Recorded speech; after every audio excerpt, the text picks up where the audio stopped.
All right, so one of the biggest pet peeves I have with the financial industry is this focus on the cost of healthcare in retirement. Every year, for as long as I've been a professional advisor, Fidelity has offered these studies about the cost of healthcare in retirement. $286,000 is going to cost you for healthcare in retirement, and that does not include long-term care. The problem with that is this what drives me crazy. Why don't they use a lump sum amount for any other expenditures? I mean, think about it. How much does it cost to feed yourself? How much does it cost for your home? How much does it cost for your transportation? We could say it's going to cost you, I don't know, $600,000 for food. It's going to cost you $500,000 for your home. It's going to cost you $250,000 for transportation. Why don't they say that?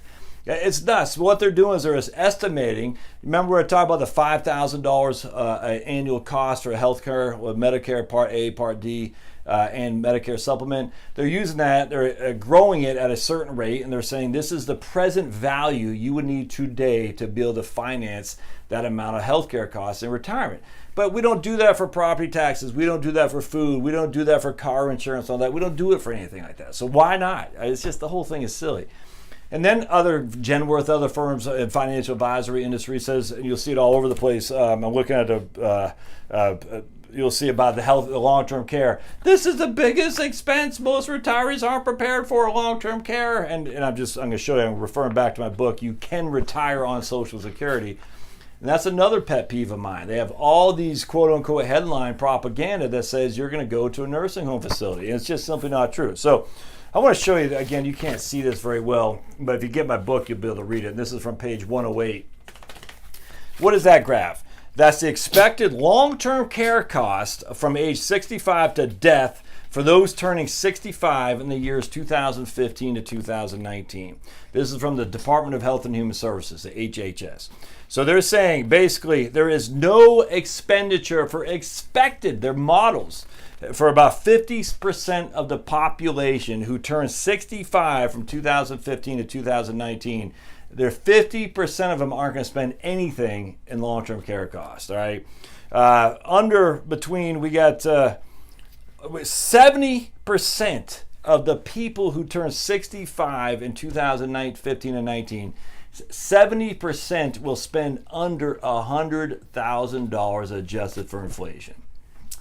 So a significant, that means still 30% are expected to spend more than $100,000. That's pretty good odds you're not going to spend that much. And again, of the 70% who's going to spend less than $100,000, the vast majority of those people will spend nothing. I hope that makes sense. All right, but that's just projections. Let's see if there's actually any study of what people actually spent, and there is through the EBRI, the Employee Benefit Research Institute. And I want to share with you what this says. Estimates how much retirees spend on out-of-pocket healthcare expenses after the age of 70 until their death. Unlike many other studies, it includes only expenses for healthcare services actually used, i.e. Medicare and insurance premiums are not included. So they're not including those $5,000 a year I was telling you about, because that's a separate item. That is already included in your cost of living. We talked about that last video. But these are estimates on actual costs that people use, real live people, thousands of people as they did studies. They followed them through many, many years. And is based on self-reported expenses of actual retirees and not on projections for hypothetical individuals. The numbers are adjusted for medical inflation and reported in 2015 dollars.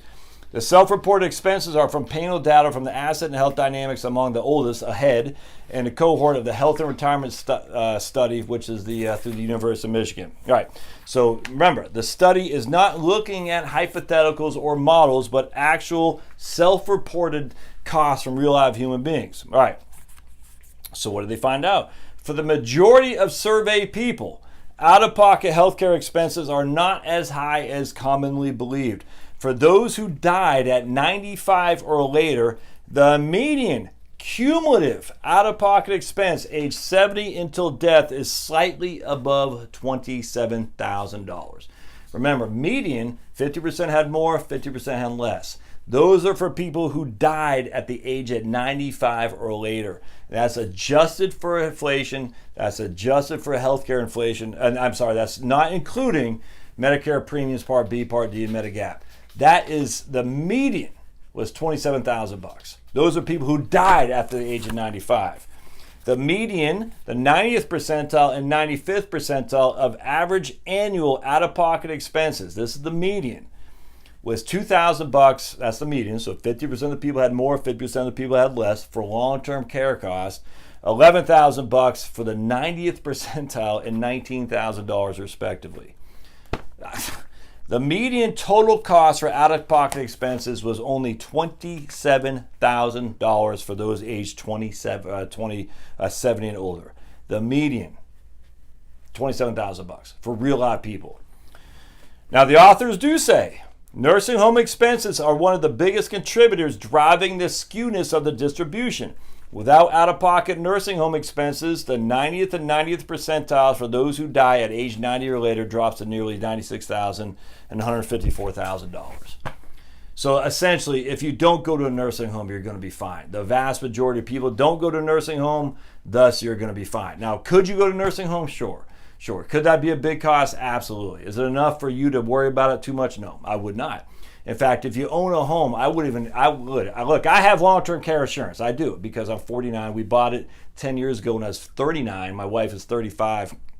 And the reason we bought it is because we have 4 kids and I'm the primary breadwinner. If I get hurt or need any long-term care coverage, we're doomed. We don't have the income to make it because remember, long-term disability versus long-term care, 2 completely different things. There's curing versus caring.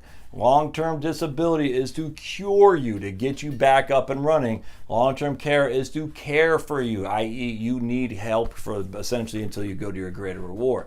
So because of that, I said if I need long-term care, my wife and kids are going to be destitute because there's no way to replace my income and we still have those expenses. So we bought it. We'll probably drop it at 65 or whatever. We'll drop it at some point, maybe when the kids are out of the house. Why? Because our long-term care coverage is our home. All right, if I needed to go to long-term care, which I won't, my wife takes care of me, and if she needs to go to long-term care, she will, which is why in long-term care facilities, the vast majority of the constituents there are women, because the women take care of their men. The men die sooner. Men are typically older than the women. They die sooner because of physical labor that they had to construe, all that stuff. The women take care of the men die, then when the woman needs help, they go to a nursing home. Well, guess what? See this thing I'm talking to you at? This is called a home. My wife sells a home, and that's the cost to get into a nursing home. It's literally that simple. So I do not use long-term care costs in this stuff here at all. I just don't. Now, you could. And I'm not saying I don't recommend it. I'm just saying at the end of the day, when these people start using long-term care costs in broad base where everyone gets it, I think that's the wrong answer, and I don't recommend you do it either unless there's an extenuating circumstance. You might be the person who says, I really think I need to use it. Then by all means, budget for it. But for the vast majority of us, I don't think you need to. All right, we'll see you.